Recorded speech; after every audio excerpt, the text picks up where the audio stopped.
جب تیرے رب نے بنی آدم کی پیٹوں سے ان کی اولاد کو نکالا۔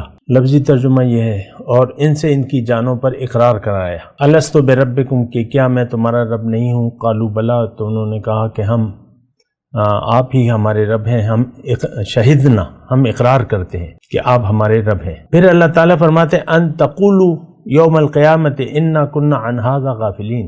یہ قرآن میں اللہ تعالیٰ فرما رہا ہے کہ میں تمہیں اس لیے وہ وعدہ یاد دلا رہا ہوں کہ تم یہ نہ کہو کہ ہمیں تو اس کی خبر نہیں تھی، ہم تو اس سے غافل تھے۔ اعوذ باللہ من الشیطان الرجیم، بسم اللہ الرحمن الرحیم۔ اللہم صلی علی سیدنا محمد معدن الجود والکرم وآلہ وسلم۔ سامعین و ناظرین اکرام، السلام علیکم ورحمۃ اللہ وبرکاتہ۔ آج کا ہمارا موضوع ہے وعدہ الست کیا ہے۔ یہ یعنی ایک وعدہ ہے جس کو وعدہ الست عام طور پہ یاد کیا جاتا ہے، اور یہ وعدہ اللہ تعالیٰ نے ہم سے لیا تھا جب کائنات نہیں بنی تھی، کائنات کا وجود نہیں تھا، یا جب بھی مطلب انسان کی پیدائش سے پہلے، مختصر الفاظ۔ اور یہ اس دور کا وعدہ ہے کہ جب ارواح تھیں ابھی جسم میں نہیں آئی تھیں، ان کو جسم نہیں ملا تھا۔ اور اب ظاہر ہے کہ اس میں ایک لفظ جو ہے وہ وعدے کا ہے، وعدہ۔ تو وعدہ تو ہم جانتے ہیں وعدہ کیا ہوتا ہے، عام زندگی میں ہم ایک دوسرے سے وعدے کرتے ہیں، مختلف اقسام کے وعدے ہوتے ہیں۔ شوہر کبھی بیوی سے کوئی وعدہ کر لیتا ہے، کبھی اپنے بچوں سے، باپ اپنے بچوں سے کر لیتا ہے، کبھی ماں اپنے بچوں سے کر لیتی ہے کہ کل میں تمہیں پیزا کھلاؤں گی، مثال کے طور پر، یا برگر کھلاؤں گی، ایک وعدہ ہے نا۔ تو اسی طرح وعدے ہیں مختلف، یہ ہم جانتے ہیں کہ وعدہ وعدہ ہوتا ہے، اور وعدے کی وفا جو ہے وہ ضروری ہوتی ہے۔ جھوٹا وعدہ، ایک تو جھوٹا وعدہ ہوتا ہے، ایک سچا وعدہ ہوتا ہے۔ تو یہ ایک وعدہ تھا جو اللہ تعالیٰ نے ہم سے لیا تھا جب ہم عالم ارواح میں تھے۔ اس کا تذکرہ جو ہے سورہ اعراف میں ہے، آیت نمبر 172۔ پوری آیت یہ ہے وَإِذْ أَخَذَ رَبُّكَ مِن بَنِي آدَمَ مِن ظُهُورِهِمْ ذُرِّيَّتَهُمْ وَأَشْهَدَهُمْ عَلَىٰ أَنفُسِهِمْ، کہ جب اللہ تعالیٰ نے، جب تیرے رب نے بنی آدم کی پیٹوں سے ان کی اولاد کو نکالا۔ لفظی ترجمہ یہ ہے اور ان سے ان کی جانوں پر اقرار کرایا۔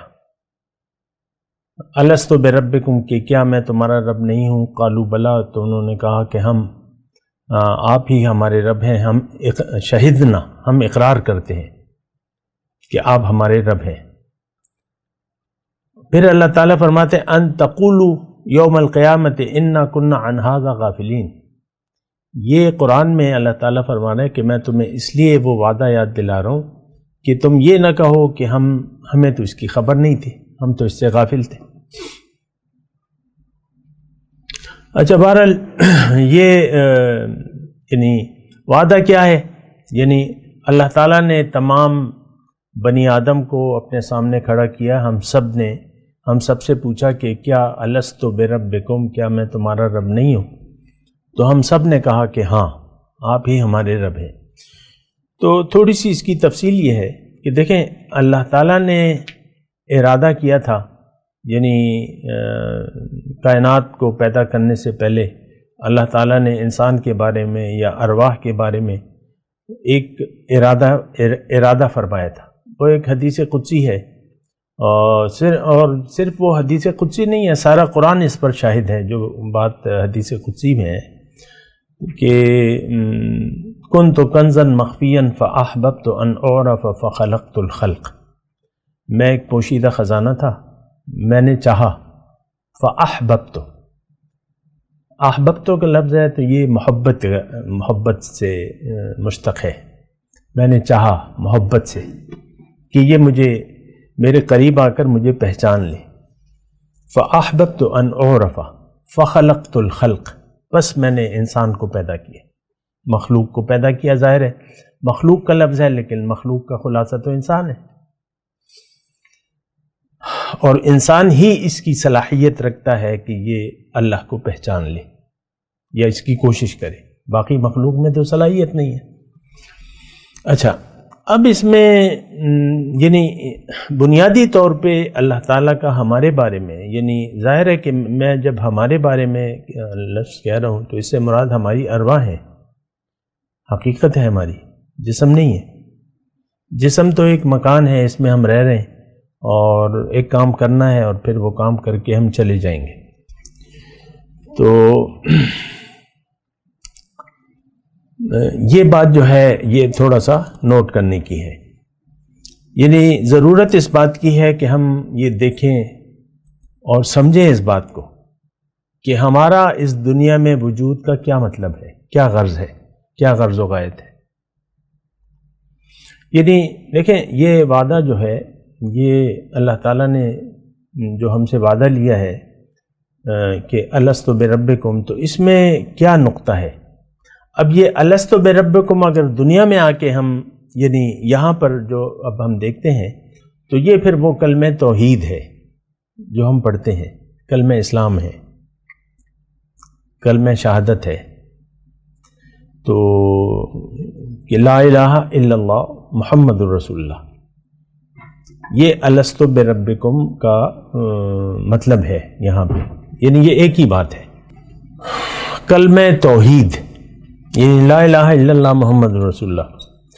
تو اب دیکھیں یہ کائنات، اگر میں مختصر بات کروں تو یہی ہے، مختصر بات یہی ہے کہ ہمارا اس دنیا میں وجود کا مطلب کلمہ توحید ہے اور کوئی مطلب نہیں ہے۔ جیسے کہ ہمارے حضور صلی اللہ علیہ وسلم نے فرمایا ہے کہ یہ دنیا، اے لوگو، یہ دنیا اللہ تعالیٰ نے تمہارے لیے بنائی ہے اور تمہیں اللہ تعالیٰ نے اپنے لیے بنایا ہے، وَأَنْتُمْ خُلِقْتُمْ لِلْآخِرَةِ، آخرت، تو آخرت میں کون ہے؟ اللہ ہی ہے۔ تو یہ ایک بات جو ہے نوٹ کرنے کی ہے، یعنی اس میں کہنے کا مقصد یہ ہے کہ ہمیں اپنے دنیا میں وجود کا مقصد جاننا چاہیے اور اس وعدے کو وفا کرنا چاہیے جو ہم سے اللہ تعالیٰ نے لیا تھا عالم ارواح میں۔ تو ٹھیک ہے، انسان جب دنیا میں آتا ہے تو روح جو ہے مغلوب ہو جاتی ہے اور جسم غالب ہوتا ہے، ہم جسم کے اندر رہ رہے ہیں اور جسم کے اندر جو ہماری عقل ہے اس کی اتنی پہنچ نہیں ہے۔ تو بات یہ ہے کہ جب یعنی حالات بدل گئے تو ہمیں وہ بات یاد نہ رہی، جب ہم دنیا میں آ جاتے ہیں تو ہماری وہ یادداشت جو ہے پرانی عالم ارواح کی، وہ تو ہماری ختم ہو جاتی ہے۔ ختم مطلب یہ ہے کہ ہماری وہ عقل ہی نہیں رہتی جو عالم ارواح میں تھی ہمارے پاس، حالانکہ عالم ارواح میں بھی ہمارے پاس عقل تھی، ایک وجود تھا ہمارا اور ایک سوچنے سمجھنے دیکھنے اس کی طاقت تھی۔ وہ ساری قوتیں جو ہیں وہ یہاں آ کر یعنی مغلوب ہو گئیں۔ اب غالب جو ہے ہماری ظاہری عقل ہے، یعنی جسم ہم جو ہمارے پاس ہے جو حواس خمسہ تک محدود ہے ہماری عقل جو ہے، لیکن اس میں یعنی جب پیغمبر آتا ہے تو پیغمبر کے ذریعے اللہ تعالیٰ ہمیں وہ وعدہ یاد دلاتا ہے کہ تم ایسا نہ ہو، یہ بات میں تمہیں یاد، ان تقولوا یوم القیامت انا کنا عن ھذا غافلین، کہ ایسا نہ ہو کہ قیامت کے دن تم یہ کہو کہ ہمیں تو پتہ ہی نہیں تھا۔ ایسا ہوتا ہے نا بعض اوقات کہ آپ یعنی کسی کوئی دوست آپ کا آتا ہے یا آپ سے کہتا ہے کہ بھئی آپ فلانے دن تم آ جاؤ ملاقات کریں گے، اور آپ پھر اس کو دعوت نہیں دیتے، یعنی اپنے ذہن میں سیٹ کر لیتے کہ یہ میرے پاس آئے گا، میں اس سے ملاقات کروں گا، کوئی بھی دوست ہے، اور پھر جب وہ مقررہ وقت پر نہیں آتا تو آپ اس سے پوچھتے ہیں کہ بھئی کیوں نہیں آئے تم؟ وہ کہنے بھئی مجھے تو پتہ ہی نہیں تھا، تم نے تو بتایا نہیں تھا۔ ایسا ہو سکتا ہے نا؟ جب بتائیں گے تو وہ آئے گا نا۔ دوست کو جب آپ بتائیں گے کہ بھئی فلانی تاریخ کو فلانی جگہ ملاقات کے لیے آ جاؤ، مل لیتے ہیں، بات چیت کر لیتے ہیں، تو یہ اصل میں ہم آئے ہیں عالم ارواح سے اس عالم دنیا میں، اور یہاں میں یعنی ہم ایک بات طے ہو چکی ہے ہماری اور ہمارے رب کی ایک بات طے ہو چکی ہے کہ تم نے میرے پاس آنا ہے. الست بربکم کی میں بات کروں، تھوڑا سا اس پہ غور کیجیے. تم نے میرے پاس آنا ہے اور مجھ سے ملاقات کرنی ہے. تو کیا تم یعنی دنیا میں جا کے اس کا طریقہ یہ ہے کہ تم مجھے اپنا رب تسلیم کر لو.